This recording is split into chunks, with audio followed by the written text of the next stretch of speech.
ලියන්න මාතෘකාව වර්ගමූලය කියලා. වර්ගමූලය මාතෘකාව මොකද්ද? වර්ගමූලය. මාතෘකාව 10 වසර දෙවෙනි පාඩම. මොකද්ද මාතෘකාවේ තේරුම මොකද්ද? ඒ කියන්නේ මේකෙන් කියන්නේ වර්ග කියලා. මේකෙන් කියන්නේ මූලය කියලා. වර්ගය කියන්නේ මොකද්ද? යම් කිසි සංඛ්‍යාවක වර්ගයක් කියන්නේ එම සංඛ්‍යාවෙම වැඩි වෙන එකටනේ. ඒ කියන්නේ මොකද්ද? දැන් එකේ වර්ගය ගත්තොත් එක වැඩි කිරීම 1යි සමාන 1යි. දෙකේ වර්ගය ගත්තොත් දෙක වැඩි කිරීම 2 සමානයි 4යි. තුනේ වර්ගය ගත්තොත් 3 වැඩි කිරීම 3 සමානයි 9යි. ඒ කියන්නේ එම සංඛ්‍යාවෙම වැඩි වෙලා තමයි වර්ගය හැදෙන්නේ. එතකොට උත්තරේ 9. මූලය කියන්නේ ඒකේ අනිත් පැත්ත. දැන් 4 වර්ගය කීයද?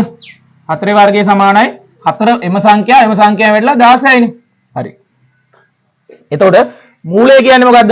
දැන් එකේ මූලය ගත්තොත් 1යි. 4 මූලය ගත්තොත් 2යි. 9 මූලය ගත්තොත් 3යි. 16 මූලය ගත්තොත් 4යි. ඒ කියන්නේ මේකේ අනිත් පැත්තනේ. ඒ කියන්නේ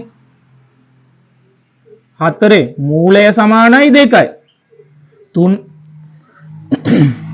9 මූලය සමානයි 3යි. හරි. මේ 16 මූලය සමානයි 4යි. ඒ කියන්නේ වර්ගය 4 නම් 4 මූලය 2යි. 3 වර්ගය 9 නම් 9 මූලය 3යි. ඒකෙන් තමයි එන්නේ. හරිනේ. දැන් එතකොට මේ පාඩමේ කියන්නේ වර්ගමූල ගන්න විදිහ තමයි ඉගෙන ගන්න. ඉගෙන ගන්න ක්‍රම කිහිපයක් තියෙනවා. මොකද්ද මුලින්ම කරන්නේ? අපි දන්න ඒ වගේ ඒ කියන්නේ පූර්ණ සංඛ්‍යාව මෙම පූර්ණ සංඛ්‍යාව වැඩි වෙලා හැදෙනවනේ වර්ගයන්. ඒ කියන්නේ දැන් 4 වර්ගය කිව්වොත් 4 වතාවක් 4 සමානයි 16නේ. 4 වර්ගය 16. මේ වගේ වර්ගමූලය හොයන්න ලේසි ක්‍රමයක් තියෙනවා. මේ වගේ වර්ගමූලය හොයන්න ලේසි ක්‍රමය තමයි අපි ප්‍රථමක සංඛ්‍යා දිනන ප්‍රථමක සංඛ්‍යා වලින් බෙදාගෙන ප්‍රථමක සංඛ්‍යා මොනවද කියලා කිව්වොත් ප්‍රථමක සංඛ්‍යා කියන්නේ සාධක දෙකක් පමණක් තියෙනවා. උදාහරණයක් ගත්තොත් බලන්න. මොකද්ද? දැන් දෙකක් ගත්තොත් දෙක හැදෙන ක්‍රම කීයද? දෙවරක් එකෙන් විතරනේ. 4 හැදෙන්නේ කොහමද? ඒ කියන්නේ ಗುಣ වෙලා හැදෙන ක්‍රමනේ. දෙවරක් 2යි. 4 හැදෙන්නේ 4 වරක් 1යි. මේ එක් වරක් 4 කිව්වත් 1යි 4 වරක් 1 කිව්වත් 1යි. මෙතනත් එක් වරක් 2 කිව්වත් 1යි දෙවරක් 1 කිව්වත් 1යිනේ. මෙතන සාධක කීයද? 2යිනේ. සාධක කියන්නේ මේවට. මේ 2යි 1යි. මේක කියන්නේ සාධක 2යි. සාධක 2කි. මේකේ සාධක 1යි 2යි 3යි. සාධක 3කි. නේ. එතකොට ප්‍රථමක සංඛ්‍යා කියන්නේ සාධක දෙකක් පමණක් තියෙන සංඛ්‍යාවලටනේ. එතකොට අපි වර්ගමූලය හොයනකොට අපි කරන්නේ ප්‍රථමක සංඛ්‍යා වලින් බෙදාගෙන යන එක. බලා ගන්න. ප්‍රථමක සංඛ්‍යා වලට උදාහරණ මොනවාද? ප්‍රථමක සංඛ්‍යා වල උදාහරණ ගත්තොත් 2 3 5 7 ඔය වගේ ඉස්සරහට යන්න පුළුවන්. තව 11. කොහොමනේ? ඒ කියන්නේ මේ දෙක හැදෙන ක්‍රම තියෙන එකයි. දෙවරක් එකෙන් විතරයි. 3 හැදෙන ක්‍රම තියෙනෙත් එකයි. 3 වරක් එකෙන් විතරයි. 5 හැදෙන ක්‍රම තියෙනෙත් 5 වරක් එකෙන් විතරයි. 7 හැදෙන ක්‍රම තියෙනෙත් 7 වරක් එකෙන් විතරයි. 11 හැදෙන ක්‍රම තියෙනෙත් 11 වරක් එකෙන් විතරයි. අය නෑනේ. ඒ කියන්නේ සාධක දෙකනේ. සාධක දෙකක් පමණක් තියෙන ඒවාට කියන්නේ ප්‍රථමක සංඛ්‍යා කියලා. දැන් අපි වර්ගමූල හොයනකොට අපි දන්නේ වගේ ඒ කියන්නේ පූර්ණ සංඛ්‍යාවක් එම පූර්ණ සංඛ්‍යාවෙන් වැඩි වෙලා හැදෙන ඒ වගේ වර්ගමූලයෙන් අපි දන්නේ හිතන්නකෝ දැන් 15 වරක් 15 කීයද? 225යිනේ. අන් ඔය වගේ හොයන්න කෙටි ක්‍රමයක් මේ කියන්නේ. බලන්න. දැන් අපි ගත්තාම පළවෙනි උදාහරණය ගන්නවා. පළවෙනි උදාහරණයට අපි ගන්නවා 9. 9 වර්ගමූලය. මේ සලකුණෙන් කියන්නේ වර්ගමූල කියන සලකුණ. දැන් මේ කොහමද? 9 ගත්තා. ඉස්සලා 9 දෙකෙන් බෙදනවාද? ඉස්සලම් බලන්න මේක මුලින්ම බෙදෙන ප්‍රථමක සංඛ්‍යාව. දෙකෙන් බෙදෙන්නේ නැහනේ. ඊළඟ තියෙන ප්‍රථමක සංඛ්‍යාව 3නේ. ඊට පස්සේ 3ෙන් බෙදනවනේ. 3ෙන් බෙදාගෙන යනවා. කීයද 9ට 3 එකක් 3යි. 3යි. එකයිනේ හරිනේ. එතකොට මෙතන මේ 3 කොටවල් මෙහෙමනේ තියෙන්නේ. අපිට ලියන්න පුළුවන් 3 වැඩි කිරීම 3 කියලා. එතකොට 9 වර්ගමූලය මේක මේ විදිහට ලියන්න පුළුවන්. එතකොට මේ විදිහට ලියන්න පුළුවන්. එම සංඛ්‍යාව වෙලානේ. එතකොට මේකේ මූලය කීයද? 3යි. ඔහොම ලියන්න පුළුවන්. හරි. ඊළඟේ බලන්න. මේ හරිය පේනවනේ. මේ හරිය පේනවද? හරි. ඊළඟ බලන්න 81 ගන්නකො. 81 බලන්න. 81 කීයද? මුලින්ම තියෙන ප්‍රථම සංඛ්‍යාව 2නේ. දෙකෙන් බෙදනවද නැහැ. 3ෙන් බෙදනවා. ඔව් 3ෙන් බෙදනවා. 3ෙන් බෙදපුවම කීයද? 27යි. හරි. මේක 3ෙන් බෙදනව නෑ. ඔව් බෙදපුවම 9යි. මේකත් 3ෙන් බෙදනවනේ. ඔව් 3යි. මේකත් 3ෙන් බෙදනව 1යි. එතකොට මේ ගොඩවල් මෙහෙම දෙකේ ඒ කියන්නේ එකම සංඛ්‍යාව මේ විදිහට ලියා ගන්න. එතකොට 81 මෙහෙම 81 මූලය මෙහෙම ලියන්න පුළුවන් අපිට 3 වැඩි කිරීම 3 වැඩි කිරීම 3 වැඩි කිරීම 3 මෙහෙම අපිට ඔක ලියන්න පුළුවන් 3 වර්ගයේ වතාවක් 3 වර්ගය කියලා. එතකොට මේ 3 වැඩි කිරීම 3 නේ එන්නේ 3 වරක් 3 9යි. මේ හරි පේනවනේ. මේ 9 පේනවද? ඔක්කොම. හරි. මෙහෙම තමයි ගන්න. හරි තව එකක් බලමුකෝ. තව එකක්. ඇවිල්ලා 225 බලා ගන්න. කී තුන්වෙනි එකනේ. 225 බලනවා. 225 කොහොමද වර්ගමූලය බලනවා 225. 225 වර්ගමූලය කොහොමද කරන්නේ? මුලින්ම 225 ප්‍රථමක සංඛ්‍යාව වලින් බෙදනවා. 225 කීයෙන්ද බෙදෙන්නේ? 225 දෙකෙන් බෙදනවද නැහැ? 225 කීයෙන්ද බෙදෙන්නේ? 225 තුනෙන් බෙදනවා. තුනෙන් බෙදපුවම කීයද? 22කට 7ක් 3යි 21යි 15ට 3 වරක් 5යි 75යිනේ. මේක තුනෙන් බෙදනවද? බලන්න. ඔව් තුනෙන් බෙදනවා. 4ට 3 වරක් 2යි. එකක් ඉතුරු 25යි. මේක කීයෙන්ද බෙදෙන්නේ? මේක තුනෙන් බෙදන්නේ නැහැ. ඊළඟ ප්‍රථම සංඛ්‍යාව 5. 5ෙන් බෙදනවනේ. 5 වරක් 5යි 5යි. මේකයි. හරිනේ. එතකොට 225 අපිට ලියන්න පුළුවන් 3 වර්ගය වඩා 5 වර්ගය මේ හරිනේ. එතකොට 3 වැඩි කිරීම 5 15යි. අන්න ඔය ක්‍රමයෙන් දන්නේ වගේ වර්ගමූල අපිට ගන්න පුළුවන්. හරිනේ. හරි. දැන් මේ සිලබස් එකේ 10 වසරේ තියෙන්නේ පළමු සන්නිකර්ෂණයෙන් හොයන එකයි බෙදීමේ ක්‍රමයෙන් හොයන එකයි. පළමු සන්නිකර්ෂණයෙන් වර්ගමූලය හොයන එකයි බෙදීමේ ක්‍රමයෙන් වර්ගමූලය හොයන එකයි. හරි. මුලින් කොහොමද බලා ගන්නව? එක අපි නිකන් කියමු පළමු සන්නිකර්ෂණයෙන්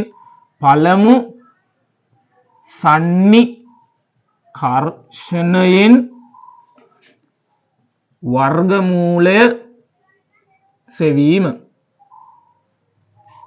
පළමු සන්නිකර්ෂණයෙන් වර්ගමූලය සෙවීම. පළමු සන්නිකර්ෂණයෙන් වර්ගමූලය සෙවීමනේ.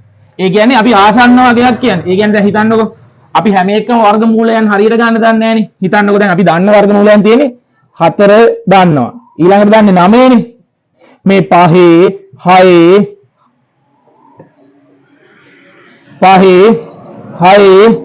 7 8 දන්නේ නැහනේ. යයි දන්නේ 9නේ. අන්න මේ වගේ වර්ගමූල හොයන්න අපි ආසන්නව හොයන්න ක්‍රමයක් ඉගෙන ගන්න මේලයි. පළමු සන්නිකර්ෂණයෙන් වර්ගමූලය හොයන්න එහෙම ඉගෙන ගන්න. හරි බලන්න. ඒ කියන්නේ මෙන්න මෙහෙමයි. දැන් හිතන්නකෝ අපි 3 වර්ගමූලය හොයන්න ඕනේ කියලා. 3 වර්ගමූලය. අපි දන්න වර්ගමූල දෙකක් ලියා ගන්න. ඒ කියන්නේ අපි දන්න හරියටම දන්න. පූර්ණ සංඛ්‍යාවකින් පූර්ණ සංඛ්‍යාව වැඩිලා අපි හරියටම දන්න වර්ගමූල දෙක ලියන්න. 3 දන්නේ මොකද්ද? එකේ මූලය දන්නවනේ. හරි අපි දන්න මූල ටික සාමාන්‍ය ලියාගත්තොත් 1 මූලය දන්නවා 4 මූලය දන්නවා 9 මූලය දන්නවා අය දැන් කීයද 16 මූලය දන්නවා 25 මූලය දන්නවා 36 මූලය දන්නවා එකේ මූල 2යි මෙතන 3යි මෙතන 4යි මේකේ 5යි මේකේ කීයද 6යි අය දන්නේ කීයද 49 දන්නවා කීයද 7යි අය මේ පැත්තෙන් ලියන්නම් 49 දන්නවා අය කීයද 64 දන්නවා 81 දන්නවා 100 දන්නවා. ඔහොම අපි දන්නවනේ. 8යි කීයද මෙතන 9යි මෙතන 10යි. මෙන්න මේ වගේ වර්ගමූල අපි දන්නවනේ. ගොඩක් දුරට තව දන්න ඒවා තියෙනවා. ඒත් සමහර මේ ටිකනේ දන්නේ. අපි මෙන්න මෙහෙම කරනවා. අපි දැන් හොයන්න තියෙන්නේ මොකද්ද? 3නේ. නේද? හරි. එතකොට 3ට දන්න මොකද්ද? 3ට ළඟම තියෙන 1 එකේ මූලයයි ඊළඟ අය දන්න මූලය කීයද 3ට 4 මූලය 9 ගන්න ආසන්නය වෙන ගන්නේ 4 මූලය හරි 4 මූලය පළමු සන්නිකර්ෂණයෙන් කරන්නේ පොතේ තියෙන විදිහට මෙන්න මෙහෙමයි මොකද්ද අපි ගන්නවා මුලින්ම දැන් එකේ මූලය 1යි කියන්න දන්නවනේ 4 මූලය කීයද 2යි මේක දන්නේ නැහැනේ මේක දන්නේ නැහැනේ මේ වෙලාවට අපි කරන්නේ ඉස්සරලම බලනවා ආසන්නය බලන්න. ඒ කියන්නේ මේ දශම ගණන් ගුණ කරගෙන බලනවානේ 1.1.1න් වැඩි කරලා බලනවා. එතකොට ආ 1.2 1.2න් වැඩි කරලා බලනවා 1.3 1.3න් වැඩි කරලා බලනවා 1.4 1.4න් වැඩි කරලා බලනවා මේක බලනවා කොහොම බලන එකනේ කරන්නේ දැන් 1.1 මතක කරලා ගුණ කරනවා 1 වරක් 1 1 වරක් 1 1 1 වරක් 1 1 1 වරක් 1 1 කීයද 121යි එතකොට දශම ස්ථාන දෙකයි හින්දා 2යි 1.2යි 3ට ආසන්න එකක් දෙන්නේ බලමු ඊළඟට ගුණ කරලා බලනවා දෙවරක් 2 4යි දෙවරක් 1 2යි එක් වරක් 2 2යි එක් වරක් 1 1යි දශම අමතක කරලා මේව කරනවා එතන කීයද 4යි එතන 1යි දශම ස්ථාන 1යි 2යි කොහොමද ඉන්නේ දෙවරක් දෙක 4යි දෙවරක් එක 2යි එකවරක් දෙක 2යි දෙව එකවරක් එක 1යි කොහොමනේ 4යි 4යි ඊළඟ 1.3 වැඩි කරලා බලනවා එතකොට මෙහෙට වෙලා ලියුවා 1.3 1.3න් වැඩි කරලා බලනවා 3 අර 3 9යි 3යි 3 අර 3යි එකවරක් 3 3යි එකවරක් එක 1යි මෙතන 9යි මෙතන 6යි 1.6යි 9යි ඒක සායත් වැඩි කරලා බලනවා අය කියන බලන්න 1.4න් වැඩි කරලා බලනවා 4ක් 4 16න් 6යි එකක් ඉතුරුයි 4ක් 4 එකයි 5යි එකවරක් 4 4යි එකවරක් එක 1යි 6යි 9යි 1.9යි 6යි අය කියන වැඩි කරලා බලන්න අය 1.5න් වැඩි කරලා බලන්න 1.5යි 1.5යි 5 අර 5 25න් 5යි දෙකක් ඉතුරුයි 5 අරක් එක 5යි 6යි 7යි 5 අරක් එක 5යි එකවරක් එක 1යි නේ 5යි 12න් 2යි එකක් ඉතුරුයි ඒතකොට දශම ස්ථාන දෙකයි හින්දා 2.2යි 5යි ඒතකොට තවත් තුනට ආසන්න නැහැ හරි තව එකක් බලන්න කීයද 1.6 1.6 වැඩි කරලා බලනවා 6 වරක් 36න් 6යි 3ක් ඉතුරුයි 6 වරක් 1 6යි 3යි 9යි එකවරක් 6 6යි එකවරක් 1 1යි 6යි 15න් 5යි එකක් ඉතුරුයි ඒතකොට 2.5යි 6යි තව එකක් බලනවා තුනට ආසන්න එනවද කියලා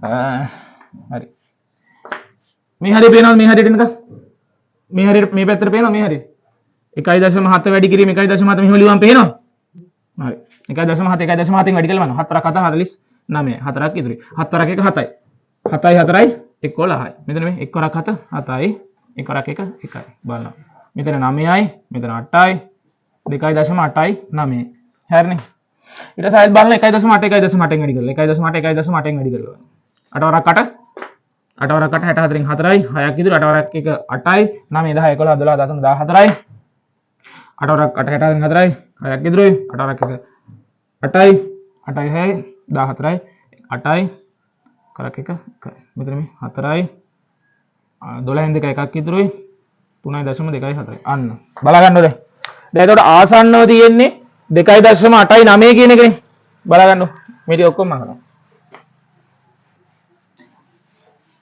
දැන් එතකොට 3හි වර්ගමූලය ආසන්නව ලකුණින් දැම්ම ආසන්නව 1.7ක් වේ. පළමු සන්නිකර්ෂණයෙන් ආසන්නව ගන්න. ඒ කියන්නේ ආසන්නව මෙතන මේ බලා ගන්න. මෙතන මේ 3ට මෙතන වෙනස කීයද? 3ට වෙනස මේ 2.8 3 ඍණ 2.8යි 9 කියන්නේ මෙතන ඉන්නේ 1යි 11ක් නෙන්නේ 0.11යි 0.11යිනේ ඒ කියන්නේ 2.8යි 9ට 0.11ක් එකතු කරපුවාම මෙතෙන් 10න් 2ක් ඉතුරුයි 10න් 2ක් ඉතුරුයි 3යිනේ 3 එනවනේ ඒක හරි එතකොට ඒකේ වෙනස 0.11යි ඊළඟ එකේ වෙනස කීයද 3.24 ඍණ 3 0.2යි 4 වෙනස එතකොට අඩුම වෙනසක් තියෙන්නේ 2.8යි 9නේ. ඒ හින්දා 3 පළමු සන්නිකර්ෂණ 1.7ක් වේ. හරිනේ.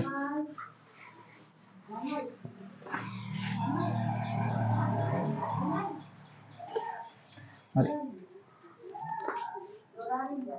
හරි. දැන් මේකට වඩා ලේසි ක්‍රමයක් තියෙනවා.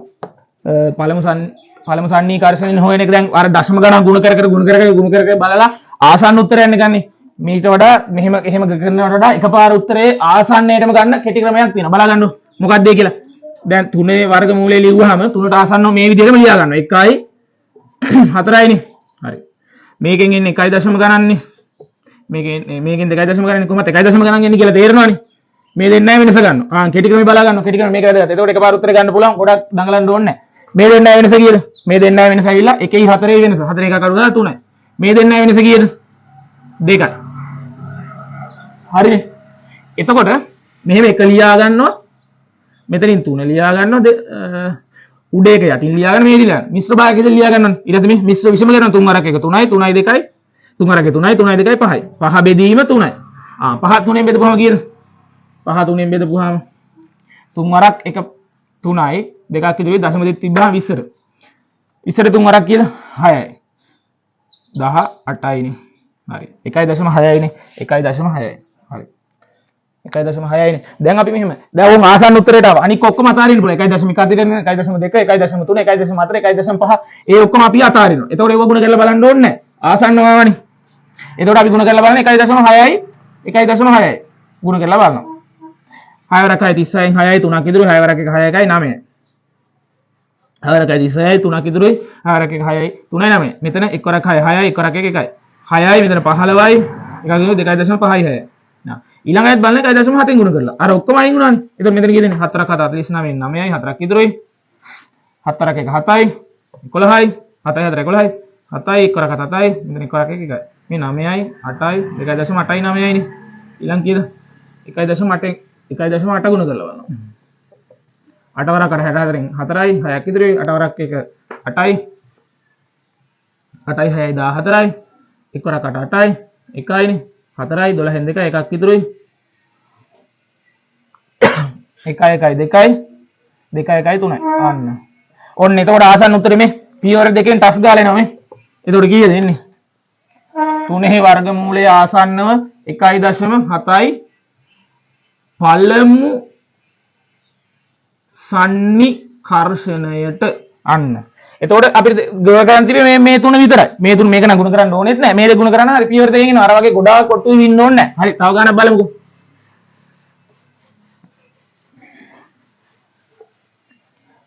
හයේ මූලය බලන්න.